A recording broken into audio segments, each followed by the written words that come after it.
हम एक ऐसी कहानी में उतरने वाले हैं जो दोस्ती, कर्तव्य और एक दिव्य नाटक के बीच की लकीरों को धुंधला कर देती है। ये कहानी है हिंदू पौराणिक कथाओं के दो सबसे शक्तिशाली देवताओं के बीच हुए एक महान टकराव की। तो चलिए सीधा उस सवाल पर आते हैं जो दिमाग में घूम रहा होगा।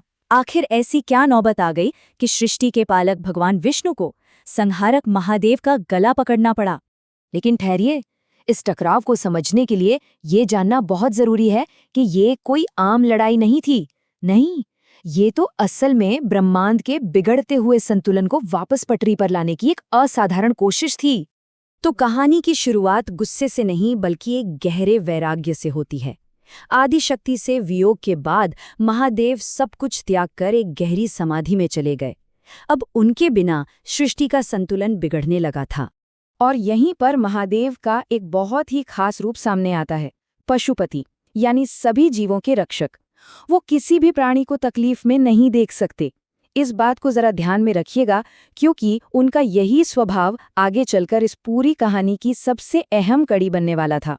महादेव के इस तरह चले जाने से ब्रह्मांड में एक खालीपन सा आ गया था, एक ऐसी बड़ी समस्या जिसका हल ढूंढना बहुत जरूरी हो गया था, और इसके लिए किसी दिव्य शक्ति के हस्तक्षेप की जरूरत थी।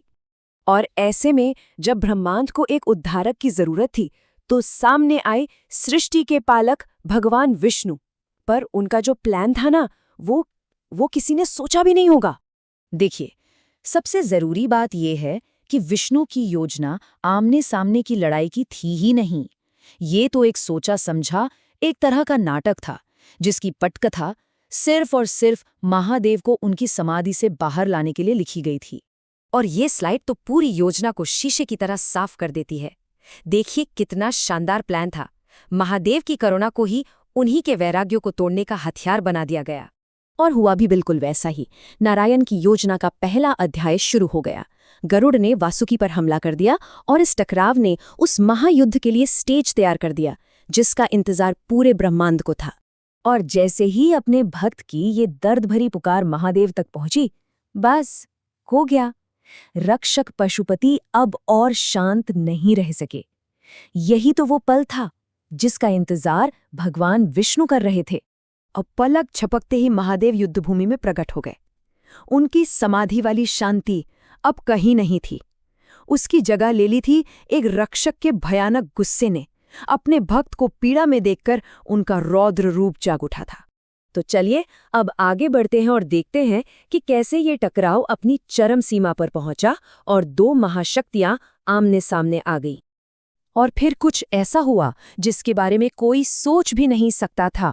युद्ध को रोकने के लिए विष्णु ने अपनी पूरी शक्ति से महादेव का कंठ पकड़ लिया। इस एक पल ने जैसे पूरे ब्रह्मांड की सांसें ही रोक दी।